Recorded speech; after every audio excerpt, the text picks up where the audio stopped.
গুনাহ সংগঠিত হয়ে গেলে লজ্জা পাওয়া যাবে না। যদি ইসলামে অনুশাসন থাকে, আপনি যদি কাউকে হত্যা করে থাকেন, ইসলামে অনুশাসন থাকে, রাজার কাছে গিয়ে, বাদশার কাছে গিয়ে আপনি স্বীকারোক্তি দিতে হবে, বাদশাহ আমি তো খুন করে ফেলেছি।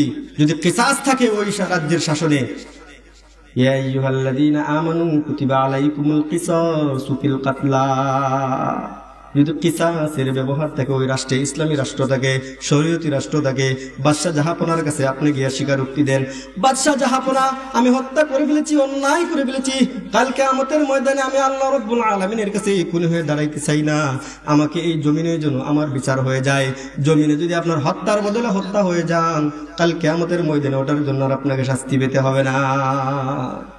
জমিনের ময়দানে থাকতে, দুনিয়ার জীবনে থাকতে আপনাকে ওই পাপের প্রায়শ্চিত্ত আপনাকে করে নিতে হবে।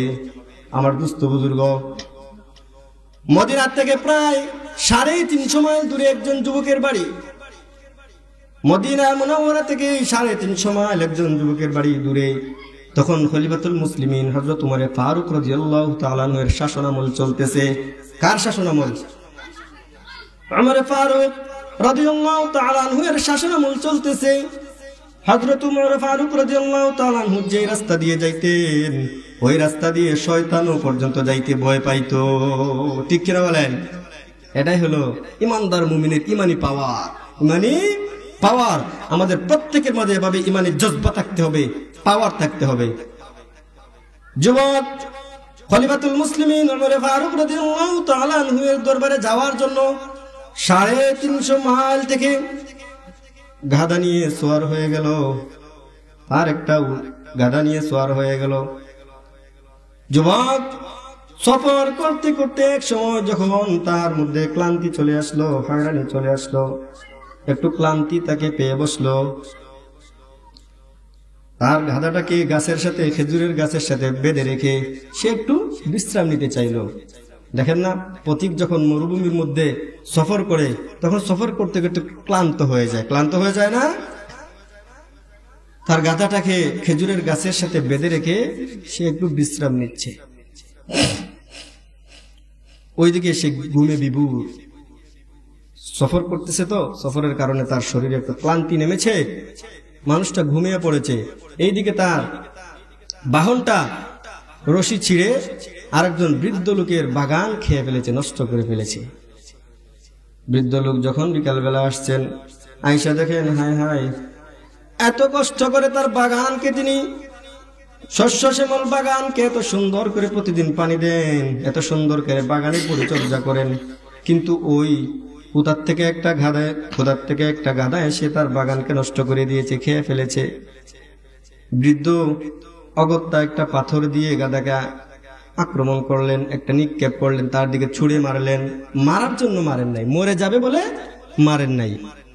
দেখা গেছে গাধার মাথার মধ্যে পড়ে গিয়ে রক্ত বের হইতেছে, গাধাটা মরে গেছে। এইদিকে যুবক যখন ঘুম ভাঙলো, ঘুম ভাঙার পরে দেখলেন ওনার বাহনটা ওনার কিছুক্ষণ পাশে মরে পড়ে আছে, একজন বৃদ্ধ ব্যক্তি ওখানে দাঁড়াইয়ে আছেন। যুবক বললেন, ও হই বৃদ্ধ চাচা, আমার বাহনটাকে কে মারলো?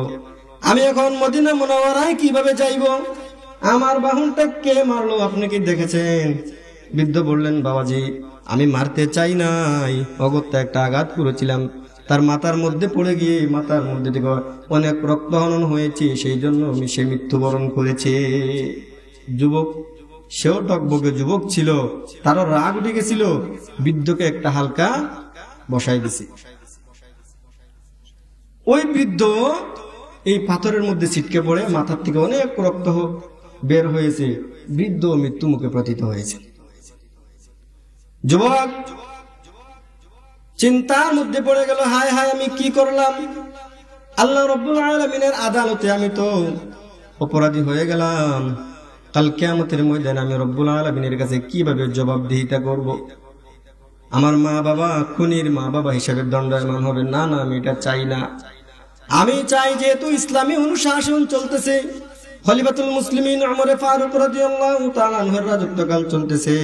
আমি চাই আমার পাপের প্রায়শ্চিত্ত যেন দুনিয়াতেই হয়ে যায়, কাল কিয়ামতের ময়দানে যেন আমি খুনি হিসেবে আল্লাহ রাব্বুল আলামিনের সামনে দণ্ডায়মান হতে না হয়। যুবক এখানে পাশেই বসে রয়েছে, দেখেন যুবকের ইমানি কত পাওয়ার।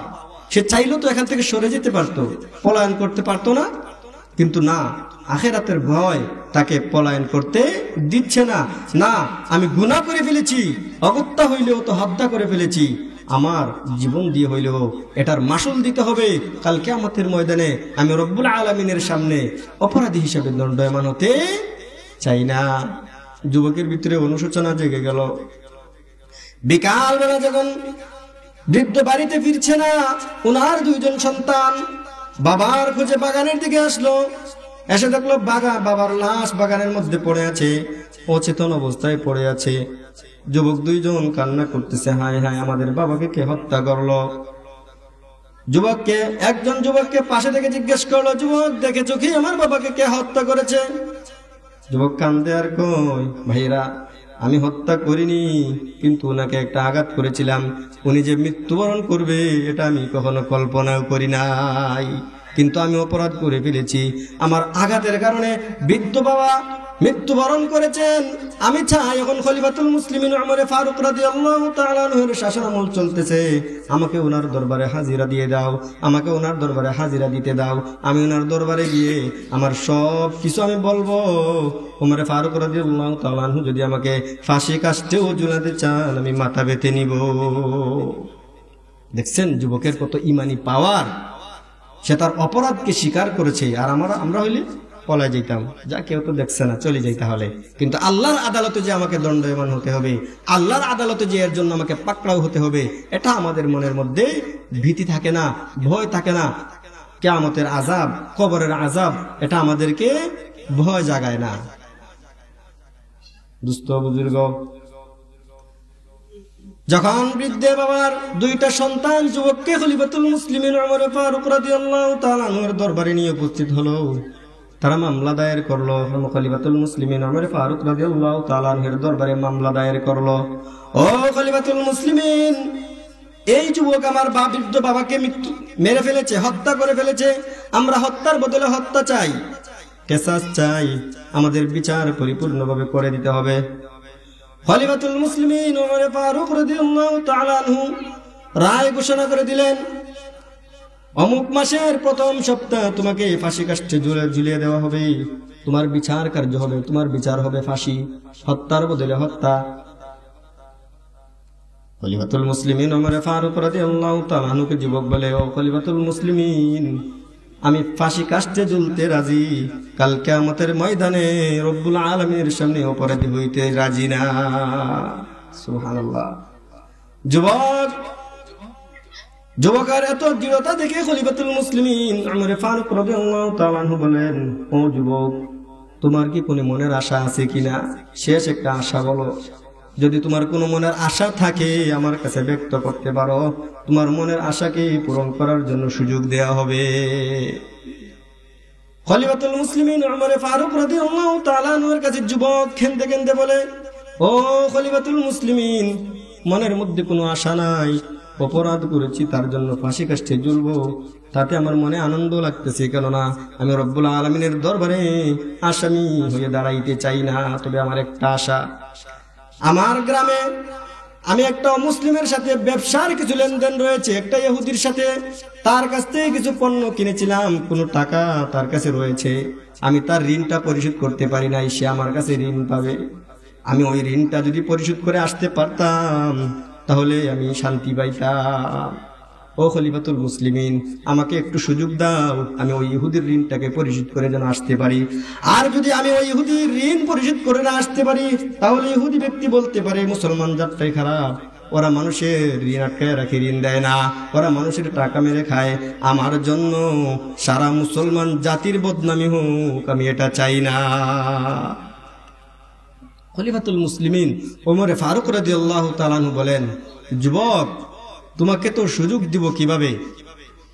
আমার যত সৈন্য লস্কর আছে তারা হয়তো বিভিন্ন যুদ্ধে তারা এখনো নিমজ্জিত, তোমার সাথে যে কোনো সৈন্য লস্কর পাঠাবো এইরকম সৈন্য এই মুহূর্তে নাই। আবার যদি 2 জন ব্যক্তিকে তোমার সাথে পাঠাই, তুমি বাড়িতে যাওয়ার পরে তাদেরকে যদি হত্যা করে ফেলো, আবার বাড়িতে যাওয়ার পরে যদি তুমি ফিরে না আসো, তাহলে হবে না। খলিফাতুল মুসলিমিন যুবককে বলেন, ও যুবক, এই মদিনার মধ্যে তোমার কোন পরিচিত ভাই বন্ধু আত্মীয় স্বজন আছে কিনা? তোমার যদি পরিচিত কোনো ভাই বন্ধু আত্মীয় স্বজন থাকে যুবক, তোমার পক্ষ থেকে তাকে জামিন বানিয়ে যেতে পারো। তুমি যদি না আসো, তোমার কথা মতো যদি আগামী মাসের প্রথম সপ্তাহে যদি তুমি না আসো, তাহলে তোমার পরিবর্তে ওই জামিন ব্যক্তিকে ফাঁসি কাষ্ঠে ঝোলানো হবে।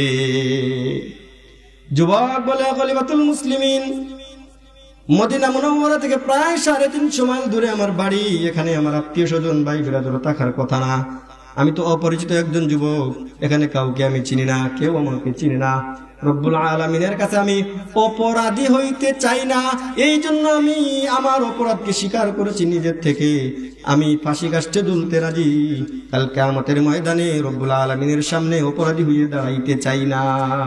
খলিফাতুল মুসলিমিন, বিশ্বাস করুন আমি আসবো। ওনার পক্ষে কেউ জামিন হইতে চায় না, কিন্তু যুবকটার ইমানি চেতনা দেখে আল্লাহর নবী করিম সাল্লাল্লাহু আলাইহি ওয়াসাল্লামের একজন সাহাবী, বহুত বড় একজন জলিলুল কদর সাহাবী হযরত আবু যর গিফারি রাদিয়াল্লাহু তাআলা আনহু দাঁড়াইয়া গেলেন। আবু যর গিফারি রাদিয়াল্লাহু তাআলা আনহু দাঁড়াইয়া হাত উত্তোলন করলেন, ও খলিফাতুল মুসলিমিন ওমর ফারুক রাদিয়াল্লাহু তাআলা আনহু। যুবকটার ইমানি চেতনা দেখে আমি নিজেও হতভম্ব হয়ে গেছি। যে যুবকটা নিজের অপরাধ নিজে স্বীকার করে নিয়েছে, আমি মনে করি ওই যুবক কখনো ধোঁকাবাজ হইতে পারে না, সে বাড়িতে গিয়ে ফিরে আসবে না, এমন হইতে পারে না।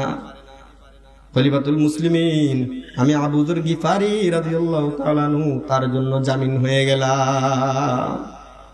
তাকে মুক্তি দেন, ইহুদি ব্যক্তির ঋণ যেন সে পরিশোধ করে আসতে পারে। সবাই হতভম্ব হয়ে গেছে, কিরে যদি সত্যি সত্যি যুবকটা আসে না, তাহলে জলিল কদর একজন সাহাবী, নবী করিম সাল্লাল্লাহু আলাইহি ওয়াসাল্লামের প্রিয় একজন সাহাবী, তাকে ফাঁসি কাষ্ঠে ঝুলতে হবে।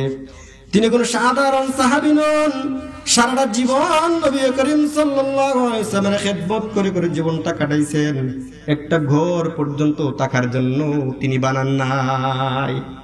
হযরতে আবু যর গিফারি খাদিমে খায়রুল বাশার, खिदमतों में जिंदगी भर ना बनाया अपना घर। ওই জলিলুল কদর সাহাবী হযরত আবু যর গিফারি রাদিয়াল্লাহু তাআলা আনহু সারা জীবন নবী করিম সাল্লাল্লাহু আলাইহি ওয়াসাল্লামের খেদমতে কাটিয়ে দিয়েছেন, ওনার থাকার জন্য একটা ঘর পর্যন্ত নির্মাণ করেন নাই। ওই সাহাবী ওই যুবকের পক্ষে জামিন হয়ে গেলেন, বলেন সুবহানাল্লাহ। খলিফাতুল মুসলিমিন ওমর ফারুক রাদিয়াল্লাহু তাআলা আনহু বলেন, ও আবু যর গিফারি, কি মনে করে তুমি তার জামিন হয়ে গেলা? তোমার সাথে তার কি সম্পর্ক, কোনো রক্তের সম্পর্ক আছে কিনা? আবু যর গিফারি রাদিয়াল্লাহু তাআলা আনহু বলেন, খলিফাতুল মুসলিমিন, নবী করিম সাল্লাল্লাহু আলাইহি ওয়াসাল্লামের একটা হাদিস আমাকে জামিন হতে বাধ্য করেছে। নবী করিম সাল্লাল্লাহু আলাইহি ওয়াসাল্লাম বলেছেন, আল মুসলিম আখুল মুসলিম, মুসলমান মুসলমানের ভাই, মুসলমান মুসলমানের ভাই। ওই হাদিসটাই আমি রাসূলুল্লাহ সাল্লাল্লাহু আলাইহি ওয়াসাল্লামের ওই হাদিসটাকে বাস্তবায়ন করার জন্য আমি আমার মুসলমান ভাইয়ের জন্য জীবন দিতে প্রস্তুত। আমার তার সাথে রক্তের কোনো সম্পর্ক নাই, আমার তার সাথে আছে ইমানি সম্পর্ক, মুসলমানি সম্পর্ক। সুবহানাল্লাহ। সুতরাং পুরা বিশ্বের মুসলমান একই দেহ একই আত্মার হতে হবে।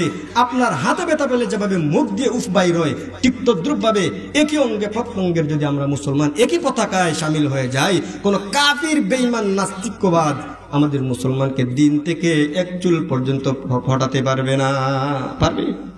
আর যদি আমাদের মধ্যে বিভেদ আর কুন্দল সৃষ্টি হয়ে যায়, তাহলে তৃতীয় পক্ষ সুযোগ নিয়ে এদের মধ্যে ফিতনা ফাসাদ আর মারামারি সৃষ্টি করার জন্য উৎ পেতে বসে থাকে, ঠিক কিনা?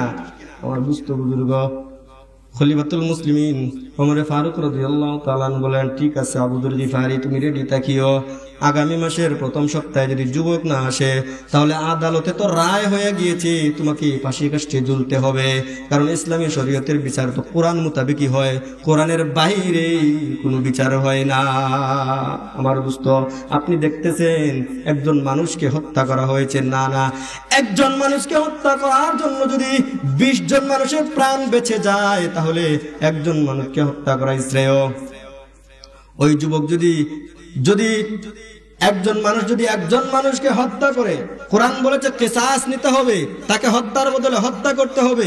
ওই ব্যক্তিকে যদি খোলা আকাশের ময়দানে রাখা হয়, তাহলে তার সাহস দিন দিন বেড়ে যাবে না?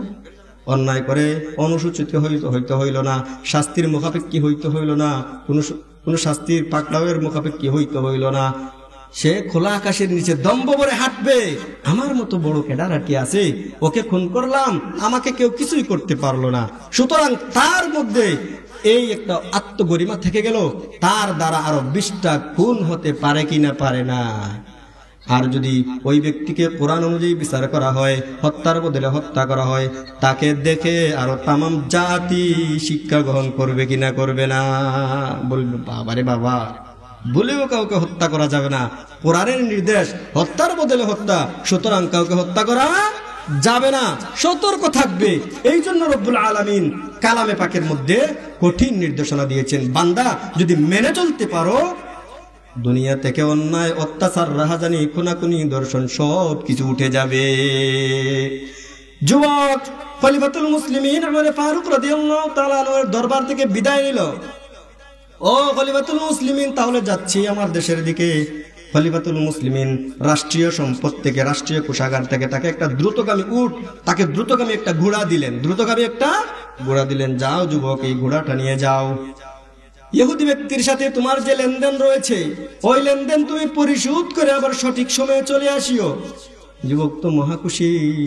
যাক, ইহুদি ব্যক্তি একজন অমুসলিম ব্যক্তি কখনো মুসলিম ব্যক্তি গালি দিতে পারবে না, বলতে পারবে না মুসলিমরা আমানতদার নয়, মুসলিমরা খেয়ানতদার, আমাদের ঋণ পরিশোধ করে না, আমাদের সম্পদ লুটে পুটে খায়, এই কথা একটা অমুসলিম ব্যক্তি আর বলতে পারবে না। যুবক ঘোড়া ছুটিয়ে তার দেশের দিকে রওনা হয়ে গেল। যুবক যখন তার দেশে গিয়ে পৌঁছলো, সে সব সময় তার অপরাধীর জন্য প্রস্তুত, যে আমি অপরাধ করে ফেলেছি, না, আমাকে আবার খলিফাতুল মুসলিমিন ওমর ফারুক রাদিয়াল্লাহু তাআলা আনহুর দরবারে ফিরে যেতে হবে। আমার পাপের প্রায়শ্চিত্ত আমি দুনিয়াতে চাই, কাল কিয়ামতের ময়দানে আমার মা বাবাকে আমি খুনির মা বাবা হিসাবে আল্লাহ রাব্বুল আলামিনের সামনে দাঁড়াইতে দিব না। বাড়িতে যাইয়া যুবক ইহুদির ঋণ পরিশোধ করে যাইয়া বলে, ও ইহুদি ভাই, নেন আপনার ঋণ পরিশোধ করলাম। বাড়িতে আসে তার মাকে বলে, আম্মা জান, জনমের মতো বিদায় দিয়ে দেন, এক লুকমা ভাত আপনি মুখে তুলে খাইয়ে দেন। আম্মা জান জনমের মতো বিদায় দিয়ে দেন, কত কষ্ট করেছেন, ছোটবেলা থেকে লালন পালন করেছেন, শীতের রাত্রিতে আপনার কুলে প্রস্রাব করে দিয়েছি, আপনাকে অনেক কষ্ট দিয়েছি আম্মা জান, আপনার বুকের উপর প্রস্রাব করে দিয়েছি, কোনোদিন আমাকে দূরে ছুঁড়ে ফেলে দেন নাই। ও আম্মা জান, কখনো রাখিয়েন না, আপনার দুধের ঋণ কখনো পরিশোধ করতে পারবো না। মাথায় হাত বুলিয়ে দেন, আপনার সন্তান অগত্যা হইলেও অপরাধ করে ফেলেছে, সেই অপরাধের শাস্তি হিসাবে খলিফাতুল মুসলিমিন ওমর ফারুক রাদিয়াল্লাহু তাআলা আনহু ফাঁসির রায় দিয়ে দিয়েছে। কেমন মায়ের সন্তান, মাও একটু বিচলিত হন নাই। আগের যুগের মানুষের দেখছেন, খেলাফত যুগের মানুষের ইমান কত মজবুত ছিল, কত পাওয়ার ছিল তাদের ইমানের। তারা অপরাধ করে নির্দ্বিধায় স্বীকার করেছেন, অপরাধের শাস্তি পাইতেও তারা প্রস্তুত, আমাদের মতো পলায়নপর হয়ে থাকেন নাই। মা সন্তানকে আদর করে বুকে নিয়ে কান্না করে, আমার ধন, আর তোমাকে জীবনে দেখবো না। সন্তান বলে, আম্মা জান, যতই অপরাধ করি না কেন, কাল কিয়ামতের ময়দানে আপনাদের কি খুনির মা বাবা হিসেবে দেখতে চাই না। কিয়ামতের ময়দানে যখন বিচার কার্য শুরু হবে, তখন যেন আমি রব্বুল আলামিনের দরবারে খুনি হিসেবে দণ্ডায়মান না হই, আর আপনাদেরকে যেন খুনির মা বাবা হিসেবে দণ্ডায়মান হতে না হয়। এই জন্য দুনিয়াতে আমার পাপের প্রায়শ্চিত্ত পাওয়া উচিত। বাবার কাছে গেল, বাবার কাছে যাইয়া বলে, আব্বা জান, জনমের মতো বিদায় দিয়ে দেন, আর কখনো আপনাকে আব্বা বলে ডাকার সুযোগ হবে কিনা। অপরাধ করে ফেলেছি, অগত্যা আমার দ্বারা একটা অপরাধ হয়ে গিয়েছে। অপরাধের প্রায়শ্চিত্ত হিসাবে খলিফাতুল মুসলিমিন ওমর ফারুক রাদিয়াল্লাহু তাআলা আনহু ফাঁসির রায় জানিয়ে দিয়েছেন, আগামী মাসের প্রথম সপ্তাহে আমার ফাঁসির রায় কার্যকর হবে। যদি আমি সঠিক সময়ে না যাইতে পারি, জলিলুল কদর সাহাবী আবু যর গিফারী রাদিয়াল্লাহু তাআলা আনহু আমার জামিন হয়েছেন আব্বাজান, আমার বদলে উনাকে ফাঁসি কাষ্ঠে ঝুলতে হবে। কিন্তু না না, আমি এটা হতে দিব না, আমি অপরাধ করেছি, আমি এর প্রায়শ্চিত্ত নিব। সঠিক সময়ে যুবক আবার মদিনার পথে ঘোড়া চড়ালেন, আবার ঘোড়া দিয়ে রওনা হয়ে গেলেন। যুবকের ভিতরে অনুশোচনা, আমি অপরাধ করে ফেলেছি, আমার অপরাধের প্রায়শ্চিত্ত অবশ্যই হতে হবে দুনিয়াতে, কাল কিয়ামতের ময়দানে যেন আমি রব্বুল আলামিনের কাছে অপরাধী সাব্যস্ত না হই। যুবক মদিনার বুকে ঘোড়া ছুটে দিয়েছে, ঘোড়া যাইতেছে। অর্ধেক পথে যাওয়ার পরে ঘোড়ার একটা জিন ভেঙে পড়েছে। ঘোড়ার উপরে একটা গদি থাকে, যেটাকে জিন বা লাগাম বলা হয়, গদিটা ভেঙে পড়েছে। তা ঠিক করতে করতে যুবকের প্রায় ঘন্টা দুয়েক লেট হয়ে গিয়েছে। এইদিকে জুমার নামাজের পরে তার ফাঁসির রায় কার্যকর হবে। ফাঁসির রায় কার্যকর হবে, কই যুবক তো আসতেছে না, জুমার নামাজ শুরু হয়ে গেছে। মদিনার আনাচে কানাচে হই হুল্লোড় শুরু হয়ে গেছে, কান্নার রোল পড়ে গেছে, কই যুবক তো আসতেছে না। যুবক যদি না আসে, সে যদি প্রতারণা করে, নবী করিম সাল্লাল্লাহু আলাইহি ওয়াসাল্লামের মুহাব্বতের একজন সাহাবীকে ফাঁসি কাষ্ঠে ঝুলতে হবে অন্যায়ভাবে। হায় হায়, যুবক তো আসতেছে না। নামাজ শেষ হয়ে গেছে। খলিফাতুল মুসলিমিন ওমর ফারুক রাদিয়াল্লাহু তাআলা আনহু যুবকের জন্য, যুবক যখন আসছে না, পাঠাই দিলেন, যাও আবু যর গিফারীকে নিয়ে আসো। এইদিকে আবু যর গিফারী রাদিয়াল্লাহু তাআলা আনহুকে আহ্বান করা হলো। আবু যর গিফারী রাদিয়াল্লাহু তাআলা আনহু সময় মতো এসে উপস্থিত। ও খলিফাতুল মুসলিমিন, আমি আমার ভাইয়ের জন্য, একজন মুসলমান ভাইয়ের জন্য যে আমি জীবন কুরবান করতে পারছি, এই জন্য আমি নিজেকে ধন্য মনে করি। সুবহানাল্লাহ। চিন্তা করছেন তাদের কত ইমানি পাওয়ার, এইদিকে যুবকের কত ইমানি পাওয়ার। সে নিজের দোষকে নিজে স্বীকার করে নিয়েছে। আবার একজন ইহুদি ব্যক্তির কিছু লেনদেন রয়েছে, সে লেনদেনটাকেও সে ছোট চোখে দেখে নাই, ছোট চোখে দেখে নাই, দেখেছে সে বড় চোখে না। হকুল্লাহ আর হকুল ইবাদের মধ্যে পার্থক্য রাখতে হবে। আমার প্রিয় বন্ধু, দুস্থ বুজুর্গ, আপনি যদি হকুল ইবাদ আর হকুল্লাহর মধ্যে পার্থক্য না করতে পারেন, সারা জীবন আপনি ইবাদত করবেন, সারা জীবন আপনি বন্দেগী করবেন, কাল কিয়ামতের ময়দানে ওই ইবাদত আপনার নাজাতের জরিয়া হতে পারবে না। আপনি হজ করলেন, লক্ষ লক্ষ টাকা ব্যয় করে আপনি হজ করেছেন, যাকাত দিয়েছেন, আপনি একজন হাজী সাহেব, পাক্কা ইমানদার, 5 ওয়াক্ত নামাজ পড়েন, কিন্তু জমিনে যাইয়া আর একজনের আইল ঠেলাঠেলি করেন। আপনি একজন পাক্কা ইমানদার, কিন্তু এতিমের হক মেরে খেয়েছেন। আপনি একজন পাক্কা ইমানদার, কিন্তু মানুষের হক মেরে খাইতে আপনার ইমানে বাঁধে না। আপনি যত বড় পাক্কা ইমানদার হন নাই কেন, ওই মানুষের কাছ থেকে যতদিন পর্যন্ত আপনি তার প্রাপ্যতাকে বুঝাইয়া না দিছেন, তার কাছে ক্ষমা প্রার্থনা না করছেন, ততদিন পর্যন্ত আল্লাহ রাব্বুল আলামিন আপনাকে ক্ষমা করবেন না। আর কোন বান্দার হক নিয়ে যদি আপনি কবরে যান, তাহলে ওই দিন তো আর টাকা পয়সার বিনিময় চলে না, লেনদেন চলে না। ওই দিন আপনাকে ওই বান্দার হক আপনার কাছে থাকার জন্য বান্দা যখন আল্লাহর আদালতে আপনার বিরুদ্ধে মামলা দায়ের করবে, তখন আপনার জীবনের সমস্ত নেকি দিয়ে ওই বান্দার হককে আল্লাহ রাব্বুল আলামিন আদায় করে দিবেন। তখন আপনাকে শূন্য হাতে জাহান্নামে ছুঁড়ে ফেলে দেওয়া হবে। সেই দিন কোনো টাকা পয়সা কাজে আসবে না, আপনার জীবনের কামানো সমস্ত নেক আমল ওই হকুল ইবাদের কারণে দিয়ে দেওয়া হবে। সুতরাং কোন ব্যক্তির প্রাপ্য যেন আমাদের মধ্যে না থাকে, আমরা এতটুকু সচেতনতা অবলম্বন যেন করি। কোন ব্যক্তি যদি নামাজ পড়ে না, কোন ব্যক্তি যদি রোজা রাখে না, এটা হকুল্লাহ, আল্লাহর হক। আল্লাহ চাইলে মাফ করে দিতে পারেন, না চাইলে না মাফ করতে পারেন। কিন্তু কোন ব্যক্তির হক যদি আপনার মধ্যে ঢুকে যায়, ওই ব্যক্তি যতক্ষণ পর্যন্ত আপনাকে ক্ষমা না করবে, ততক্ষণ পর্যন্ত রব্বুল আলামিন আপনাকে ক্ষমা করবেন না। সুতরাং হকুল ইবাদের দিকে আমাদেরকে সবসময় সচেতন থাকতে হবে। সুতরাং আমার আজকে ক্ষমতা আছে, দাপট আছে, আমি একজন অসহায়ের গায়ে লাথি মারলাম, আমি একজন অসহায়ের পেটে লাথি মারলাম, একজন এতিমের মাল ভক্ষণ করলাম, এই ক্ষমতা চিরস্থায়ী না।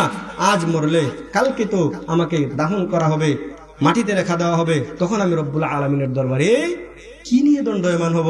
যেটা তো রব্বুল আলামিনও ক্ষমা করবেন না।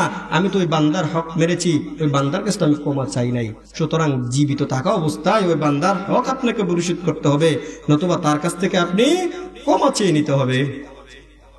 খলিফাতুল মুসলিমিন ওমর ফারুক রাদিয়াল্লাহু তাআলা আনহু আবু যর গিফারীকে ডেকে নিয়ে আসলেন। আবু যর গিফারী রাদিয়াল্লাহু তাআলা আনহু উপস্থিত। ও খলিফাতুল মুসলিমিন, নবী করিম সাল্লাল্লাহু আলাইহি ওয়াসাল্লাম বলেছেন, আল মুসলিম আখুল মুসলিম, মুসলমান মুসলমানের ভাই। এই আমার ইমানি ভাইয়ের দায়িত্ব নিতে গিয়া আজকে যে আমি তার জন্য আত্মত্যাগ করতে পারছি, আমি নিজেকেই ধন্য মনে করতেছি। একটু মনের মধ্যে দুঃখ নাই, অনুশোচনা নাই যে আমি আরেকজনের জন্য যে বিনা অপরাধে নির্দ্বিধায় আমি আমার জীবনকে কোরবানি দিতেছি, ওই রকম কোনো টেনশন নাই। ইমানদার, পাক্কা ইমানদারের ইমানে হাইসিয়ত হইল আমার দুস্থ বুজুর্গ এইটা। ওইদিকে দেখা যায় মদিনার ওই সামান্য নিকটবর্তী দিকে ধুলাবালি উঠতেছে, লোকজন কান্নার রোল পড়ে গেছে মদিনার অলিতে গলিতে। হায় হায়, কি হলো? নবী করিম সাল্লাল্লাহু আলাইহি ওয়াসাল্লামের এমন একজন জালিলুল কদর সাহাবীকে অন্যায়ভাবে ফাঁসি কাষ্ঠে ঝুলানো হবে। একজন লোক বলল, ও খলিফাতুল মুসলিমিন, থামেন থামেন, দেখা যাচ্ছে একটা ঘোড়া আসতেছে। দেখা যাচ্ছে মদিনার অনতি দূরে একটা ঘোড়া আসতেছে, বালু চিড়িয়ে চটিয়ে হইল, খুব দ্রুত গতিতে আসতেছে। একটু অপেক্ষা করেন, যুবক আসতেছে মনে হয়। দেখা যায় যুবক আসতেছে। যুবক খলিফাতুল মুসলিমিন ওমর ফারুক রাদিয়াল্লাহু তাআলা আনহুর দরবারে সে হাত জোড় করে ক্ষমা চাইল। ও খলিফাতুল মুসলিমিন, আমি মৃত্যুর ভয়ে কখনো পিছপা হব না। আমি তো চাই দুনিয়ার জমিনে আমার পাপের প্রায়শ্চিত্ত হয়ে যাক, কাল কিয়ামতের ময়দানে যেন আমি নিরপরাধী থাকি, আমার মা বাবা যেন খুনির মা বাবা হিসাবে পরিচয় না দিতে হয়। সুতরাং ও খলিফাতুল মুসলিমিন, আমার ঘোড়ার জিনচা ছুটে গিয়েছিল, এই জন্য ঘন্টাখানিক লেট হয়ে গিয়েছে, আপনার কাছে করজনে ক্ষমা প্রার্থী। মদিনার সবাই হতভম্ব হয়ে গেছে। বিস্ময় একটা যুবক, কেমন যুবক রে বাবা! নিজের মৃত্যুর জন্য সে 350 মাইল দূর থেকে ছুটে আসছে।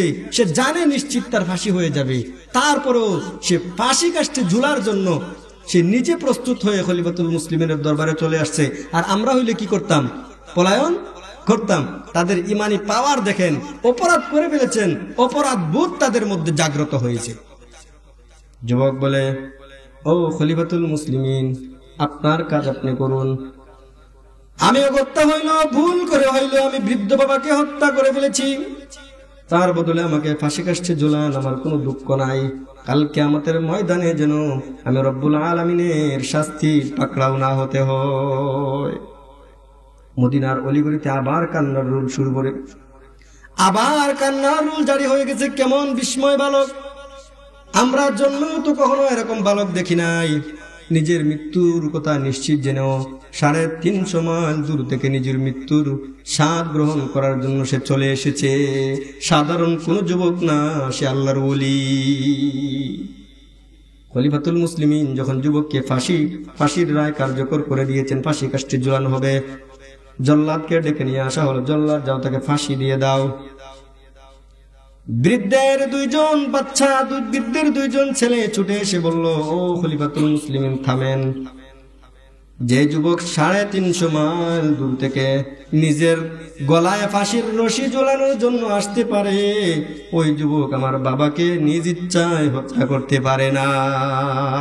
নিশ্চয় ভুল হয়েছে তার। সুতরাং আমরা ছিলাম 2 ভাই, আজকের পর থেকে তাকেও ভাই করে নিলাম, তাকে ক্ষমা করে দিলাম। সুবহানাল্লাহ। ও আমার মুসলমান বন্ধুগণ, ইমানদার বন্ধুগণ, এই ঘটনার দ্বারা আপনার কি শিক্ষা পেলেন? আল্লাহ রাব্বুল আলামিন যে বলেছেন, বান্দা তোমার দ্বারা গুনাহ প্রতিষ্ঠিত হবে, কারণ আমি তোমাকে গুনার মেশিন তোমার মধ্যে ফিটিং করে দিয়েছি, তোমার দ্বারা গুনাহ প্রতিষ্ঠিত হবে, এটা সত্যি। তুমি রব্বুল আলামিনের কাছে কায়মানুবাক্যে প্রার্থনা করো, আমি রব্বুল আলামিন তো তোমার গুনাহ ক্ষমা করে দেওয়ার জন্য সর্বদা প্রস্তুত রয়েছি। ওই মুসলমান যুবক, খলিফাতুল মুসলিমিন বললেন, যাও যুবক, তোমাকে তারা মাফ করে দিয়েছে, আর তোমাকে ফাঁসি কাষ্ঠে ঝুলতে হবে না। যুবক কান্না করে দিয়ে 2 ভাইকে বুকে নিয়ে ভাইজান, এত বড় আত্মত্যাগ আপনারা করেছেন, আমাকে ক্ষমা করে দিয়েছেন। ওই যুবক আল্লাহর ওলিতে রূপান্তর হয়ে গিয়েছে। আমার বন্ধুগণ, আল্লাহর ভয়, আল্লাহর ভীতি যখন আপনার মনের মধ্যে পোষণ করবেন, আপনার দ্বারা কখনো অন্যায় সংগঠিত হইতে পারে না। অন্যায় সংগঠিত হইলেও সাথে সাথে আপনি আল্লাহর দরবারে তাওবা করে নিবেন।